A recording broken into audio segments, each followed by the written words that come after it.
of half and half with Coke. Like cider and Coke, I had to mix it half and half with Coke to make it tolerable to be able to drink it.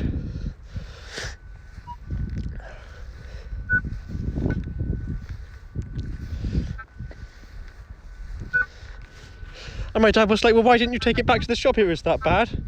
And I thought that was how it was supposed to taste. I thought that was how it was supposed to taste. Oh dear.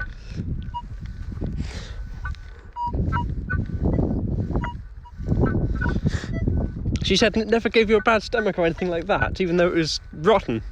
And I was like, no. No, it just tasted awful.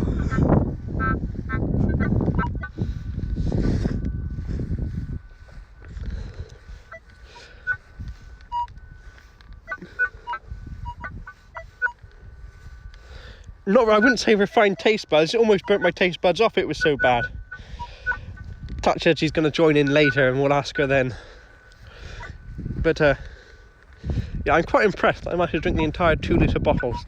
Fair enough, it was over the course of a few days because we could only tolerate so much of it at a time, but you know. But yeah, good strong cider. That cider was probably a bit stronger, to be honest, since it was not good, but yeah, good strong cider. This is where the house was anyway, going back, and there's a lot of sort of iffy signals here. Jess, good to see you. I missed you. Hope you're doing well. Jess, did Tat tell you about old Rosie? Did she tell you about it when she got back? Tell you how bad it was?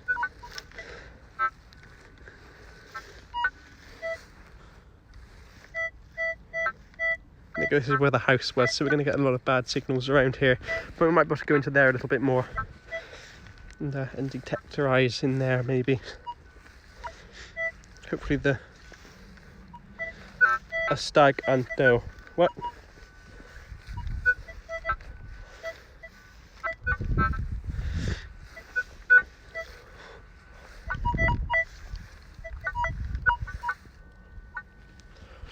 I genuinely can't believe how bad it was though, it was awful.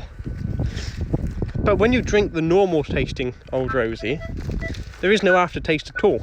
And it finishes, the note finishes on a very sour sort of note. It's sort of a more sour, sort of a cooking apple flavour, you know, where it goes more sour. But it's really nice indeed, like a very lemony sort of water. But oh, it's delicious.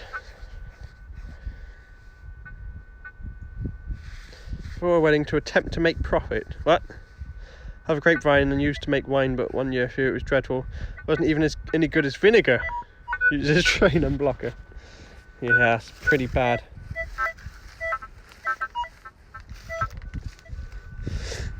Understandable though, like, I think it's easy for it to go wrong. I've always wanted to make my own alcohol.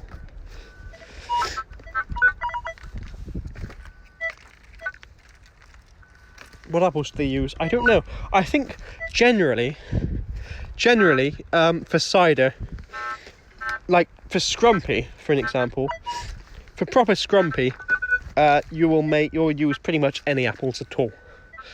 So you'll use like the fallers, so you'll pick up the apples off the floor and stuff like that a lot.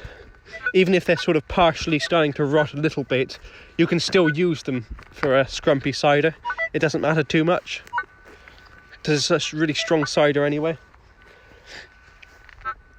So I think they'll pretty much use any apples that they can find. But for this particular brand, they only use apples within a 50 mile radius. It is. Yeah, so within a 50 mile radius, they'll use those apples.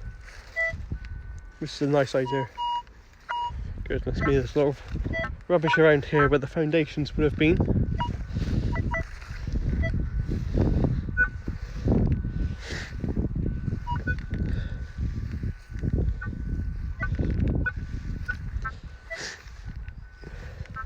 Is Miss Croucher still there? Miss Croucher, have you ever tried Old Rosie?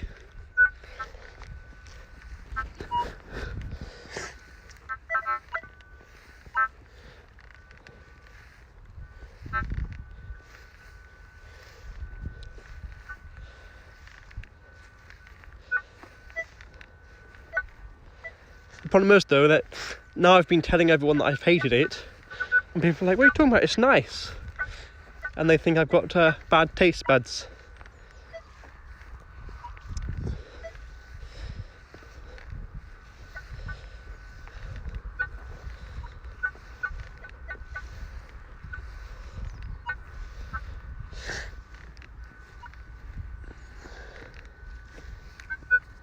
Oh, I know, Red, it's awful.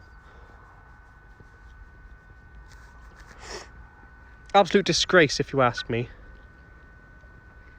One thing I'm very happy about Old Rosie for, though, one thing I'm very happy with them for, is that on their website, they put down all the nutrition information. And there's a total of, I think it's 31 grams or 35 grams of sugar in an entire 2-litre bottle of Old Rosie, which is pretty good. For a cider, that's really, really good. It's not as if it's not sweet either, it's got that little bit of sweetness to it. It's got like a slight, it's good, it's really good. It's just strange going back on what I said though so much, you know.